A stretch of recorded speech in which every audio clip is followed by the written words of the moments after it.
Wyoming Territory, 1879.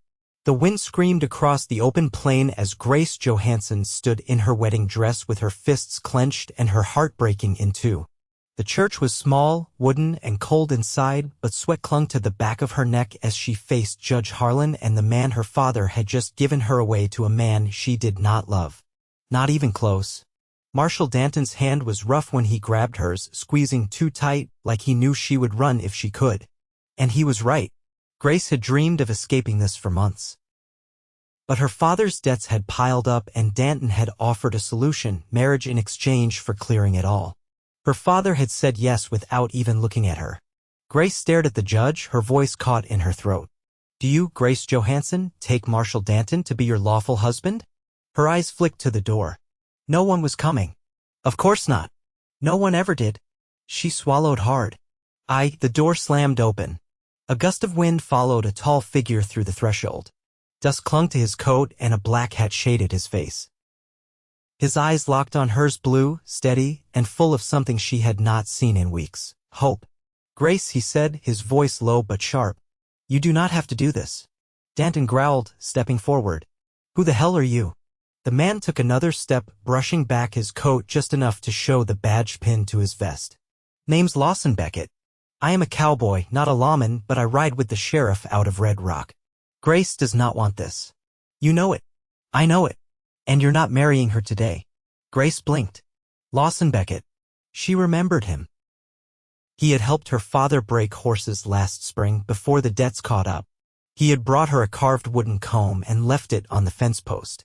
She had watched him ride away, thinking she would never see him again.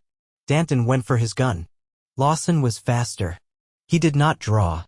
He just reached out, grabbed Danton's wrist, and twisted. Hard. Danton howled, dropped the gun, and fell back against the pew, cursing. Judge Harlan stepped aside fast. Lawson turned to her. "Grace, come with me." Her heart thudded in her chest.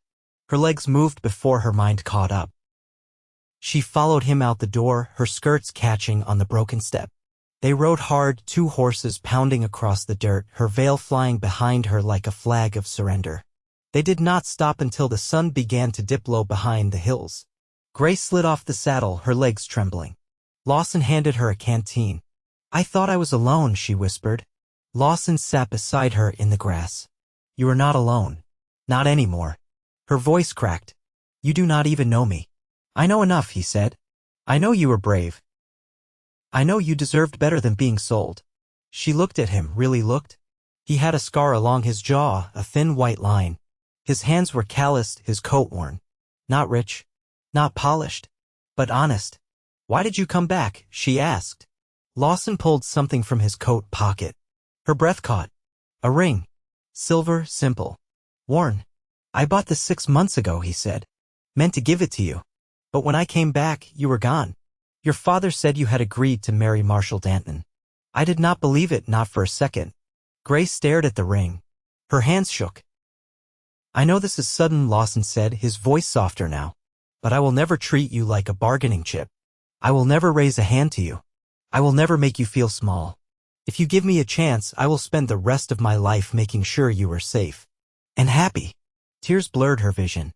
She pressed her hands to her face and breathed through it. "I am still wearing a wedding dress," she said with a shaky laugh. Lawson smiled. "Then I guess I am not too late." She took the ring. She slid it onto her finger. And for the first time in months, she felt something that did not feel like fear. It felt like freedom. They rode west the next day toward Red Rock, where Lawson had a small cabin and a spare room. He never pushed her. He gave her space, let her rest. He cooked stew over the fire and told her stories about the land. She asked him about his horses, and he showed her how to feed them apples from her palm. At night, they sat on the porch watching the stars. He never touched her without asking. 3 days passed. Then 5. Then a week. She found herself smiling more. Laughing. Sleeping through the night. One morning, she walked out with 2 cups of coffee. He was mending tack on the porch rail. She held out a cup. "You know," she said, "you really should not rescue women before breakfast. It sets a high standard." He took the cup, grinning. "I plan to keep it." They stood close, sharing silence. The wind picked up her hair, and he reached out, gently tucking it behind her ear. "Grace," he said slowly, "you still want that ring?" She looked down at her hand. The silver band was still there. It had not left her finger since that day. "Yes," she said. "I do." He leaned in then. And when he kissed her, it was not rushed or frantic, it was steady. Honest. Like everything he did. She kissed him back. And in that moment, Grace knew this was not the end of her story. It was the beginning. The first snow came early that year, blanketing the land west of Red Rock in a hush so full it pressed on the world like a held breath. Grace stood barefoot just inside the cabin door, watching the flakes drift past the porch rail. Her hands were warm from washing linens, but her thoughts had wandered. Lawson came in behind her, his coat damp from the barn. He shook the flakes from his hat and set it on the peg by the stove. "You've been quiet today," he said, not unkindly. Grace folded the towel in her hands again, though it was already neat. "I was remembering the sound of the organ in the church. The echo it made. I don't think I'll ever forget it." Lawson nodded once, then unbuttoned his cuffs and rolled them back. "Memories don't fade just because we leave the place behind." She turned from the door, setting the folded towel on the table. "I'm not trying to forget. I just wish I could choose which parts stayed." Lawson didn't offer comfort in words. He moved to the woodpile beside the hearth and added a fresh log to the fire. The heat pulsed up into the room and Grace stepped closer, her arms wrapped around herself. "I never asked what brought you to Red Rock in the first place," she said after a moment. Lawson crouched beside the fire, watching the flames catch. "A man I rode with back in Texas said this land needed hands. Said the country was changing, but horses still needed breaking and fences still needed mending. Was he right?" He stood and brushed his palm against his trousers. "About the work, yes. About the change, I'm not sure yet." Grace watched him from across the room. "You didn't just come for work, though." "No," he said, his voice low. "I didn't." She stepped forward, her bare feet silent on the wood floor. "Did you leave something behind?" Lawson's jaw tightened, not in anger, but restraint. He looked out the window, then back at her. "My older brother died in a fire. Lightning struck the barn. He went in to save the horses. Didn't come out." Grace felt her breath catch. "That was 2 years ago," he went on. "I stayed another winter. Tried to keep the place afloat for Ma. But she couldn't sleep on the land after that. We sold it and I rode north." Grace reached for the shawl on the peg and handed it to him. "It's dry now." He accepted it, folding it over one arm. Then he met her gaze, steady and unflinching. "You're not just a reason I stayed, Grace. You're the reason I look forward." She didn't speak. Instead, she crossed the space between them and laid her hand on his chest, just above the place his heart beat steady beneath his flannel shirt. "I think I'm afraid of building something, then losing it," she said softly. "Then we build slow," he answered. "And strong." Outside, the wind had quieted. The snow came softer now, drifting down in lazy spirals. Grace stepped back and reached for the kettle on the stove, pouring 2 cups of coffee. "Did I tell you I used to read by lamplight in the pantry when I couldn't sleep?" she asked, handing him one. "No," he said, taking it. "What did you read?" "Cookbooks," she said with a small smile. "Not for the recipes. I just liked the way they listed things. Measured. Predictable." Lawson chuckled, a short, warm sound. "I've never known anyone to read a pie crust like a poem. I suppose it's the closest I ever got to something being guaranteed." He sipped his coffee, his eyes thoughtful. "You can't measure a life like flour and sugar, Grace. But you can still make something good from it." She looked up at him and something in her settled. "Will you teach me how to saddle your mare in the morning?" she asked. "I want to learn properly." He nodded once, his voice steady. "We'll start at first light." The fire popped, casting gold across the floorboards. That night, she lay in bed with the wind still whispering at the windows, and for the first time in her memory, she felt not like she'd run from something but like she was standing still and the world had finally come to meet her. The cold held longer than expected that spring, delaying the thaw and keeping the ground hard beneath the hooves of the horses. Grace stood at the paddock gate, her gloved hands wrapped around the rail, watching as Lawson moved slow and measured beside a young bay filly that had been skittish all winter. He didn't speak to the animal, just moved with patience, letting her come closer on her own. Grace cleared her throat as he stepped back to let the filly breathe. I've been thinking, she said. About the cabin. Lawson wiped his hands on a rag tucked into his belt. Something wrong with it? No. Not wrong. Just it was built for one person. You've made room for me, but there's not much space for what might come next. He turned fully toward her now, resting his arms on the top rail. You thinking of building out? I'd like to. Maybe a second room. A place I could work without being underfoot. Somewhere to keep books, sewing, anything really. He nodded once. We've got enough lumber stacked by the barn. I'll draw up a frame. She hesitated, then added, I don't want to take from what you planned before. Lawson's brow furrowed. Grace, if there's something I've learned from the last few months, it's that planning alone doesn't mean much. We build this life together or not at all. Her breath caught with the certainty in his tone. She stepped closer, resting her hand over his. I'd like to grow things once the frost lifts, she said. There's good soil near the creek. I could plant squash, onions, maybe a little corn.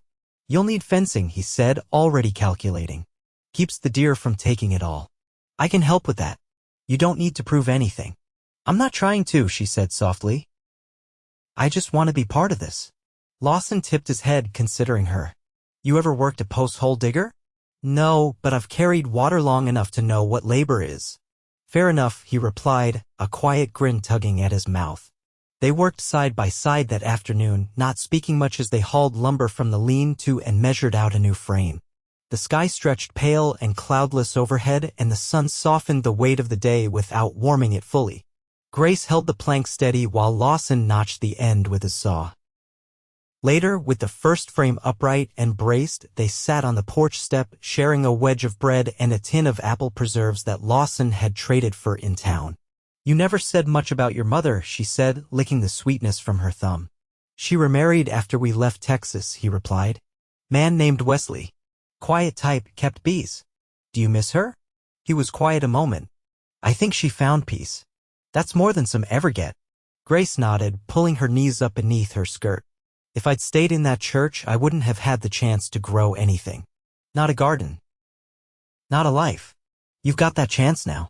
She looked at him, at the worn line of his jaw and the way his hands never quite stilled, always ready to fix or build or steady the world around him. I want to know more about you, she said. Not just what you've done. What you want. Lawson leaned back on his palms, eyes narrowing slightly against the wind. I want peace. A roof that doesn't leak. A horse that doesn't throw me. A woman who chooses me every morning. You already have those things, she said. He turned his head toward her. Then I guess I'm richer than I thought. They finished the preserves in silence, the tin spoon clinking quietly against the metal cup. That night, Grace lit the lamp in the single room they still shared and unpinned her braid in silence. Lawson sat sharpening his knife near the hearth, the soft scrape of stone on steel filling the quiet. I'd like to read again, she said, fingers working through her hair. Maybe aloud, once we have a place to sit comfortable. I'd listen, he said, not looking up. I thought maybe I'd teach myself to write better, too. Letters. Recipes. Whatever comes. He set the knife aside. I can ask around next time I'm in town. See if anyone's got a primer. She turned then, her braid loose over one shoulder. Would that be all right? Of course. You've got the right to learn anything you want. Grace crossed the room, slow, until she stood beside him. The fire cast gold across the floor, flickering over his shirt sleeve and the worn edge of his collar. She touched his shoulder, then leaned down and pressed her lips to his temple. I choose you, she said. He reached up, fingers curling around hers. And I'll keep choosing you. Every season we see. They stayed like that until the fire burned low, the warmth between them stronger than the chill outside. And in the quiet that followed, not even the wind dared speak. By mid-April, the ground softened enough for the shovel to bite. Grace pressed her boot into the spade, turning soil behind the cabin where the morning light reached earliest. Her hands were raw beneath the gloves, but the ache sat right, earned. She worked in rhythm, each lift a breath, each drop a beat. The earth smelled damp, rich, and full of promise. Lawson came around the corner with a length of twine, his sleeves rolled high and his arms smeared with sawdust from the half-framed edition. You said 4 rows, he began, unspooling the line between 2 stakes. I did, Grace confirmed, brushing her hair off her cheek with the back of her wrist. And I meant it. He crouched, tying the twine taut. You got a mind for straight lines. I like when things grow where they're meant to, she said, glancing toward the creek bend where thin shoots of grass were just beginning to green. He looked up at her, the sun catching on his brow. You always know what you want? Only since I stopped letting other people decide for me. She lifted another shovel of soil, her breath steady. What about you? Anything you've been meaning to do? Lawson leaned back on his heels. I've been thinking about buying a few head of cattle. Nothing large. Just enough to graze across the ridge come summer. Would you run them alone? Wasn't planning to, he said. I've got help now. Grace set the shovel aside. That help know anything about cattle? Not yet. But she learns fast. She picked up a handful of soil, letting it sift through her fingers. If we're going to raise things, I want to do it right. Not just crops or animals. I know. He paused. You're thinking about children. She nodded once. I wasn't sure I ever would. But now, when I wake up and the air smells like pine and I hear your boots on the porch, I start thinking about what could come next. Lawson stood slowly, brushing his palms clean. I'd be proud to raise a child with you. Grace's throat tightened, but she didn't look away. I'd want to do it without fear. No one telling me what I owe. No threats behind kind words. There won't be, he said. Not here. Not while I've got breath in me.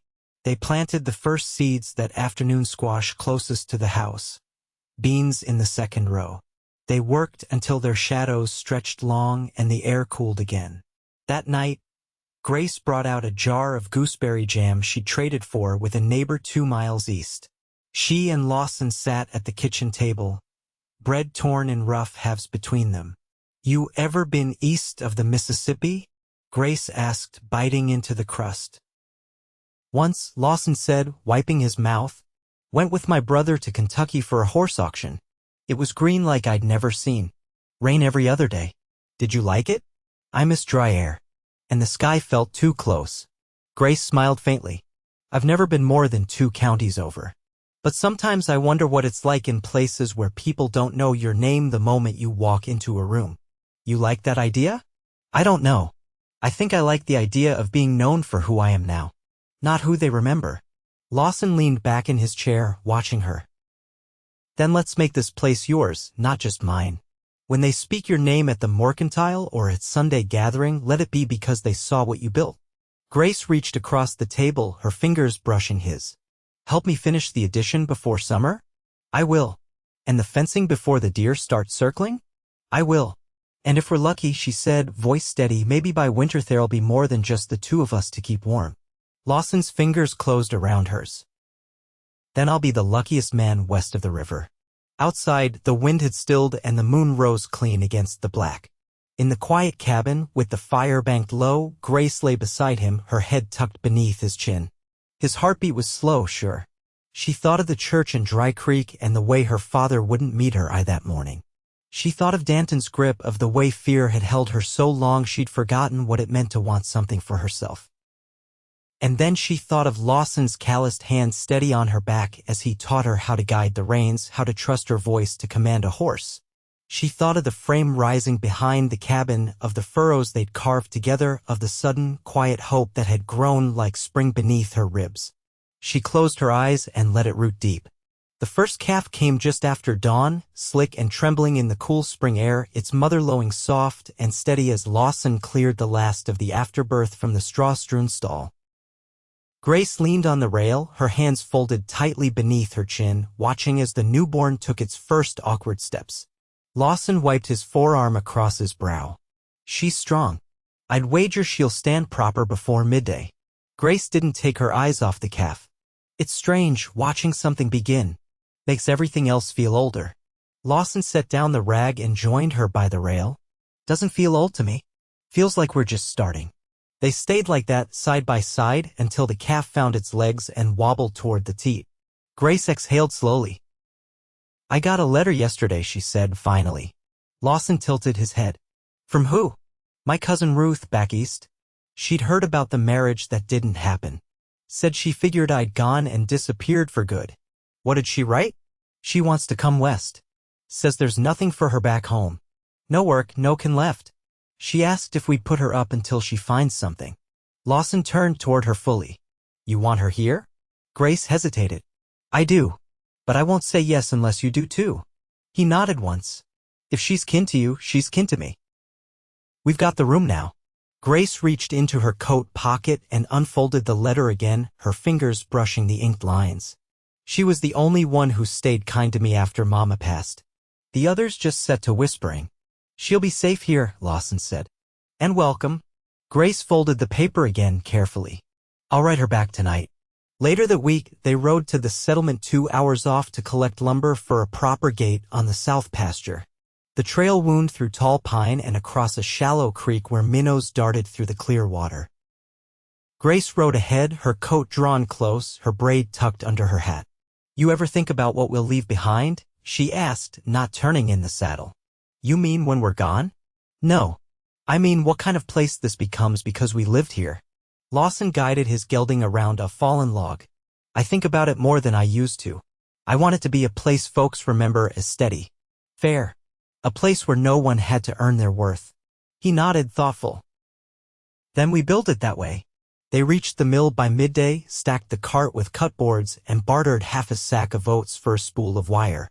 On the way back, Grace handed Lawson a folded scrap of paper. What's this? A list, she said, of things I want to do before the year's out. He read silently. Plant rhubarb. Teach Ruth to ride. Build a table big enough for company.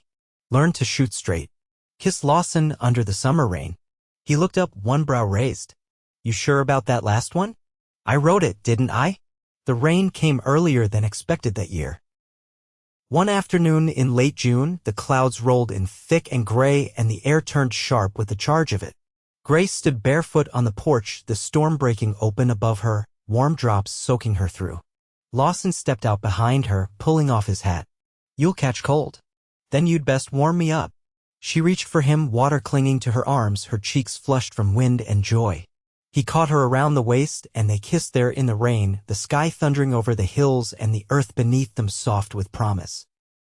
By midsummer, the garden stretched full and green, the squash vines curling thick around the stakes and the bean rows climbing high. Ruth arrived by wagon, her hands calloused from the ride, her eyes wide at the open land. She wept when Grace hugged her, then laughed through the tears. You were running from something, she said. You were running toward it.